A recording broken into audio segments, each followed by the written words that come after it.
네, 역사적인 남북 정상회담과 북미 정상회담 예정대로 열린다면 이제 정말 얼마 남지 않았습니다.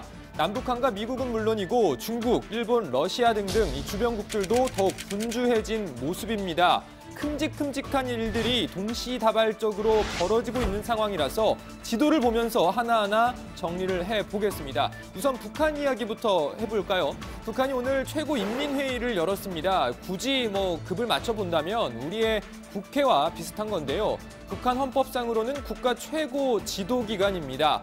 아무튼 최고인민회의를 우리가 주목해야 하는 이유 바로 비핵화 관련 언급이 나올지 여부 때문입니다.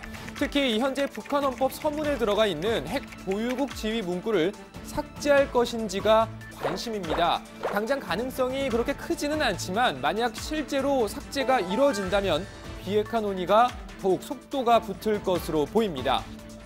네, 남북 정상회담과 북미 정상회담에 앞서 먼저 정상회담을 열었던 중국, 북한과 긴밀한 관계를 이어가고 있습니다. 오늘자 북한 노동신문인데요. 중국의 숭타오 대외연락부장이 예술단을 이끌고 방북을 한다는 소식입니다. 북한은 2년에 한 번씩 각국 예술단을 초청해서 음악, 무용 공연 등을 펼치는 친선 예술 축전을 열어왔는데 바로 여기에 중국 예술단도 참가를 한다는 겁니다. 숭타오 부장은 지난해 시진핑 주석의 특사 자격으로 평양을 방문했다가 김 위원장을 만나지 못하고 돌아간 적이 있는데요. 지난달 북중 정상회담 당시에는 김 위원장을 반갑게 영접하는 모습이 포착된 바 있습니다. 자, 이번에는 러시아로 한번 가보겠습니다. 어제 모스크바에서는 북러 외교장관 회담이 있었습니다. 이용호 외무상과 세르게이 라브로프 장관은 양국 관계의 발전을 강조하면서 한반도 정세의 긍정적 변화 움직임을 평가했습니다. 두 나라가 그 어느 때보다도 더 쌍무적인 친선 협조 관계를 강화하고 협동을 긴밀히 할 것을 요구하고 있다고 이렇게 생각합니다. С российской стороны мы подтвердили, что приветствуем постепенную нормализацию обстановки, прекращение взаимных угроз, готовность к контактам как между двумя Кореями, так и между Северной Кореей и Соединенными Штатами. 네, 라브로프 장관은 또 조만간 평양을 직접 찾을 계획임을 밝히기도 했습니다. Мы очень довольны переговорами, и товарищ министр меня пригласил посетить с ответным визитом Пхеньян. Мы это приглашение приняли. 자, 이런 가운데 어제 고노다로 일본 외무상은 한국을 찾았습니다. 1박 2일 일정인데 아주 빡빡합니다. 강경화 장관과 회담을 갖고 오후에는 문 대통령 예방 그리고 서훈 국정원장과도 만났습니다. 또 이례적으로 국립현충원도 참배했습니다. 일본 외무상이 현충원을 찾은 건 14년 만입니다. 올해 초만 해도 위안부 합의 문제, 대북 제재 문제 등을 두고 우리나라를 향해 목소리를 높여왔던 일본. 재팬 패싱 논란 이후 자세를 다소 낮춘 듯한 분위기입니다. 今年は、パートナーシップ宣言20周年という年になります。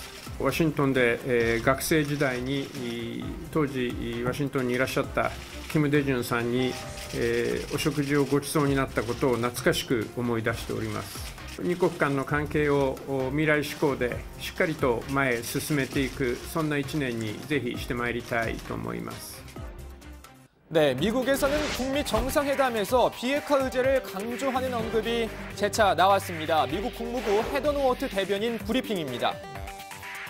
When they say they are ready to denuclearize, and we will have conversations about that, we go into those meetings in good faith, hoping for the very best, and so we look forward to having those conversations. 이 브리핑 도중 북한 인권 문제도 논의를 할 것이냐는 질문도 나왔는데 헤더 노어트 대변인 이렇게 답했습니다.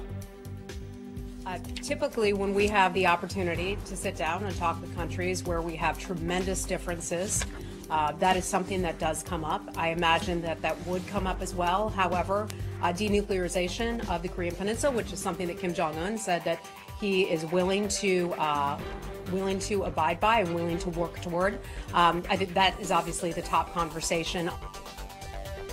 비핵화 의제가 최우선이라는 거죠. 사실 인권 문제는 미국이 북한 측에 항상 제기해왔던 사안이긴 하지만 일각에선 트럼프 정부 들어서 국제 인권에 대한 관심도가 다소 낮아졌다는 평가도 나오고 있습니다. 자, 이제 21도 채 남지 않은 남북 정상회담 준비 상황도 살펴보겠습니다. 오늘 남북 정상회담 준비위원회의 전체 회의가 있었습니다. 문재인 대통령이 직접 참석을 했는데요. 남북 정상회담의 철저한 준비와 함께 뒤이어 열릴 북미 정상회담의 중요성을 강조했습니다. 북미 정상회담은 열리는 것 자체로 세계사적 의미를 가지고 있습니다. 특히 양국이 의지를 가지고 준비하고 있는 만큼 이번 북미 정상회담에서 한반도 비핵화 목표의 평화적 달성과 이를 통한 항구적 평화 정착에 큰 걸음을 떼는 성과가 있을 것으로 기대합니다. 네, 그리고 오늘 회의에서 문 대통령은 정상회담 종합상황실 설치도 지시했습니다. 오늘부터 남북 정상회담 준비위원회 산하에 회담 준비를 위한 종합상황실을 꾸리고 종합상황실을 중심으로 부서별로 일일 점검 태세를 갖추기 바랍니다.